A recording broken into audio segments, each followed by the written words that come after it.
Good afternoon, students. So in this video I'll be taking disorders of like GI disorders which is occurring in the children. So that is usually the GI disorders of the children, that is common GI disorders that is usually seen in the children. So that is mainly in the, like I'll be taking the GI disorders which is commonly occurring in the children. So we'll start with the topic. So first topic which I'll be taking today, it is diarrheal disease. So this diarrheal disease, it is usually the second leading cause of death in children. Okay, this diarrheal disease, it is usually the second leading cause of death in the children. That is mainly under 5 children or under 5 years of age. Okay, so mainly the children that has been mainly affected by this diarrheal disease, it is mainly under 5 years of children. So that is usually this diarrheal disease, it is preventable as well as treatable. Okay, this diarrheal disease is preventable as well as treatable. So this diarrheal disease, it is usually the second leading cause of death in children. Okay, this is the second leading cause of death in children. Mainly the children who are affected by this, it is mainly under 5 age of children. Okay, under 5 age of children. And this diarrheal disease, it is preventable as well as treatable. Okay, it is preventable as well as treatable.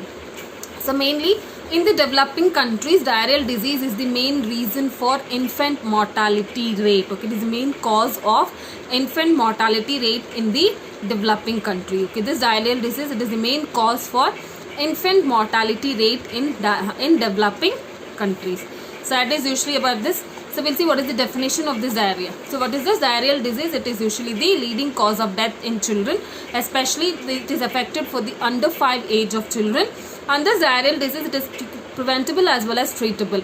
And this is the main cause of infant mortality rate in developing countries. Like we'll see what is the definition of this diarrhea. So this definition was usually given by WHO. So according to WHO, diarrhea, it is nothing but loose watery stools. Okay, it is nothing but loose watery stools that is occurring more than 2 to 3 times. Okay, it is occurring more than 2 to 3 times. Okay, according to WHO, diarrhea, it is nothing but loose watery stool which is occurring more than 2 to 3 times a day. Okay, more than 2 to 3 times a day.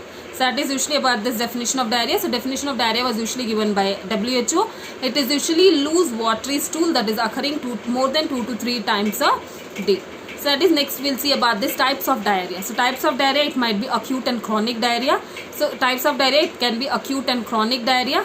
Acute diarrhea, it usually starts suddenly and can last up to 2 weeks. Okay, it usually this diarrhea, acute diarrhea usually starts suddenly. Okay, it usually starts suddenly and it can be present up to 2 weeks. Okay, it can be last up to 2 weeks. So this like acute diarrhea can be due to bacterial or viral infection. Okay, it can be due to bacterial or viral infection. So that is usually about this acute diarrhea. So acute diarrhea, it usually occurs suddenly and it can be present for 2 weeks.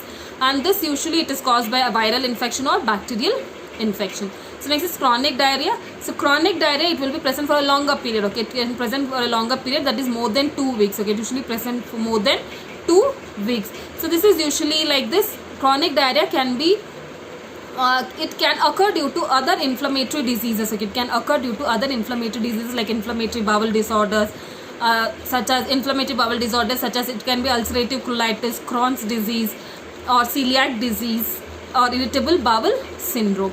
So that is usually types of diarrhea. It mainly includes acute diarrhea and chronic diarrhea. Acute diarrhea, it usually occurs suddenly and it can be present for 2 weeks, and this is usually occurring due to viral or bacterial infection. Chronic diarrhea, so chronic diarrhea, it is usually occurring, it usually present for a longer period, that is for more than 2 weeks, and this occurs due to any bowel disorders like ulcerative colitis, Crohn's disease, celiac disease, or irritable bowel syndrome. So that is usually about this thing.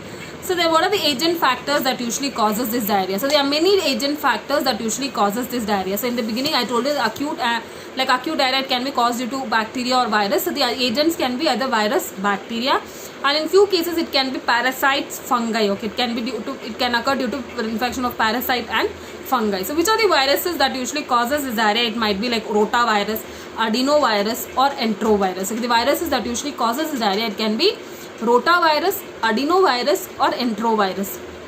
So that is usually, so there are many agent factors that usually causes diarrhea. It might be virus, bacteria, parasites, and fungi. So in this usually the virus that usually causes the diarrhea, it might be rotavirus, adenovirus, and enterovirus.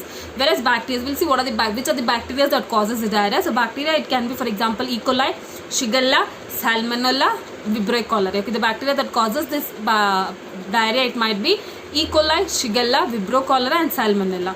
And we'll see what are the parasites that usually causes. So parasite that causes, it can be Cryptosporidium, okay, it can be Cryptosporidium and malaria, okay, it can be Cryptosporidium or malaria.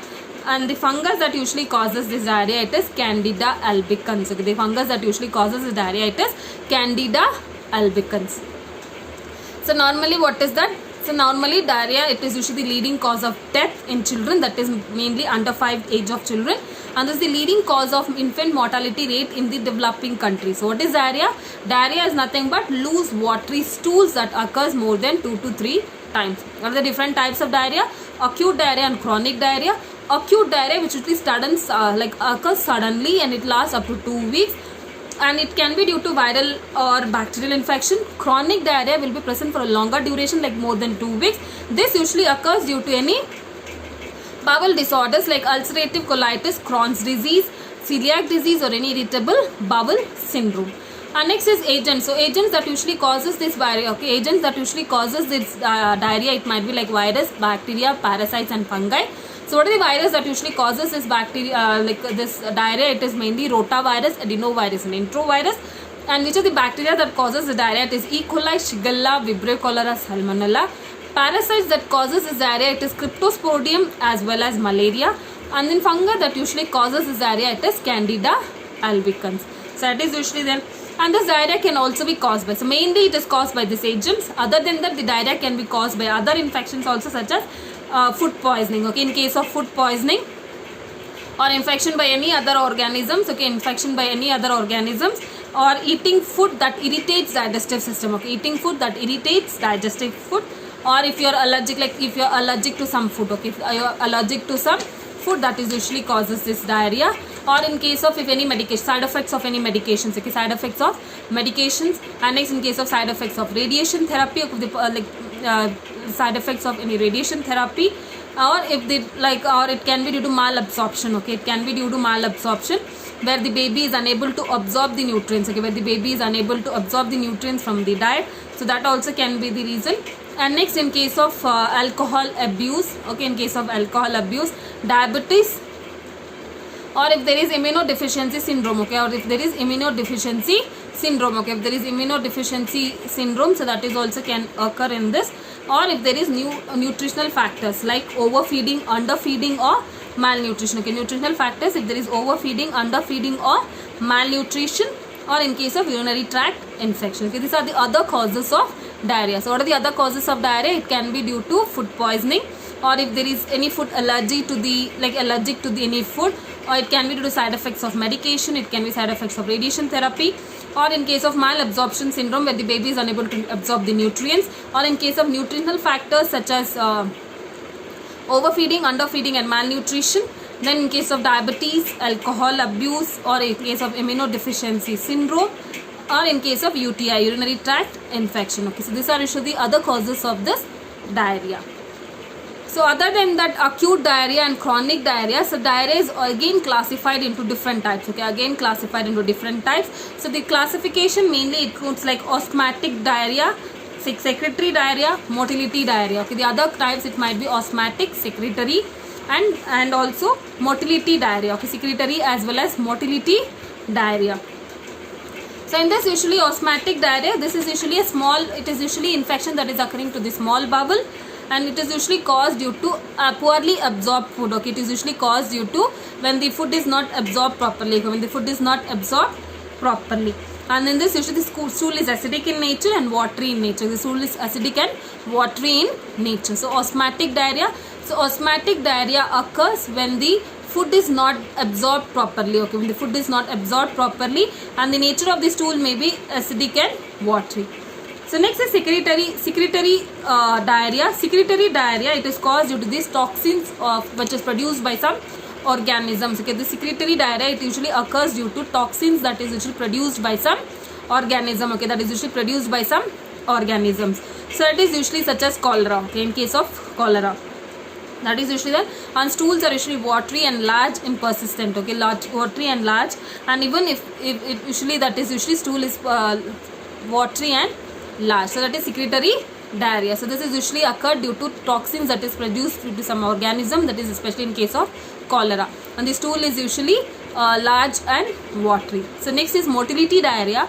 Motility diarrhea, in this peristaltic movements are increased. Okay, in this peristaltic movements are increased or decreased than normal. Okay, it is usually the peristaltic movement, either it will be increased or decreased compared to the normal movements. Okay, compared to the normal movements. So that is usually, we have studied in the previous, like chronic diarrhea and acute diarrhea. Along with that, there are different types, other different types of diarrhea, such as osmotic diarrhea.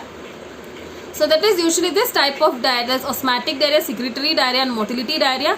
And this type of diarrhea usually occurs due to intestinal reaction to infection. Okay, usually occurs due to the intestinal reaction to the infection. Okay, intestinal reaction to the infection. So what is osmotic diarrhea? So osmotic diarrhea occurs when the like absorption of nutrients is poor. Okay, when the absorption of nutrients is poor. Here the nature of the stool, it might be acidic and watery.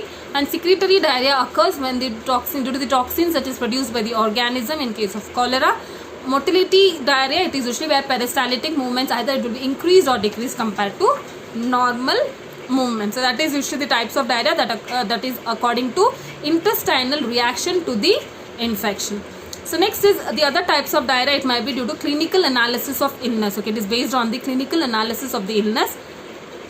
So this is usually classified into 4 types. Okay, it is usually classified into 4 types. That is acute watery diarrhea, acute bloody diarrhea, persistent diarrhea, diarrhea with severe malnutrition. So that is according to the clinical analysis of illness. Okay, according to clinical analysis of illness, the diarrhea is classified into 4: acute watery diarrhea, acute bloody diarrhea, persistent diarrhea and diarrhea along with malnutrition.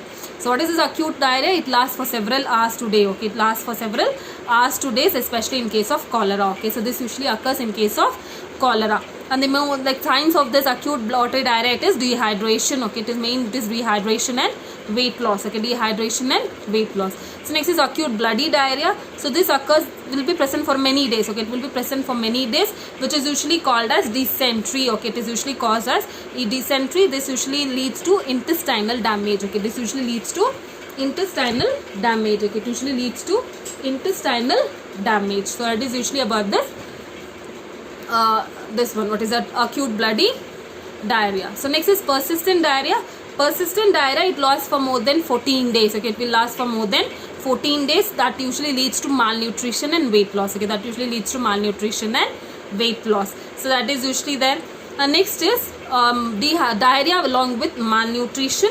This leads to 2 malnutrition conditions. Okay, it usually leads to 2 malnutritious conditions: kwashiorkor and marasmus. Okay, it leads to 2 malnutritious diseases such as kwashiorkor and marasmus. So this is usually the types of diarrhea that usually occurs due to clinical analysis of the illness. Okay, clinical analysis of the illness. So mainly includes acute watery diarrhea, where the diarrhea will be present for a few days or several hours or to a day. Like example in cholera. Acute bloody diarrhea, it will be present for several days along. This is usually called as dysentery. Then it is persistent diarrhea. It includes is that it will be present for more than 14 days. And then the diarrhea with severe malnutrition, it mainly leads to 2 malnutritious diseases such as conditions such as kwashiorkor and marasmus. So this is usually about this different types of diarrhea. So different types of diarrhea. Beginning it was acute and chronic diarrhea. Then later on, due to the intestinal reaction to the infection, it usually classified as osmotic, secretory as well as motility diarrhea. And based on clinical analysis, it is usually classified into acute watery diarrhea, acute bloody diarrhea, persistent diarrhea and diarrhea along with severe malnutrition.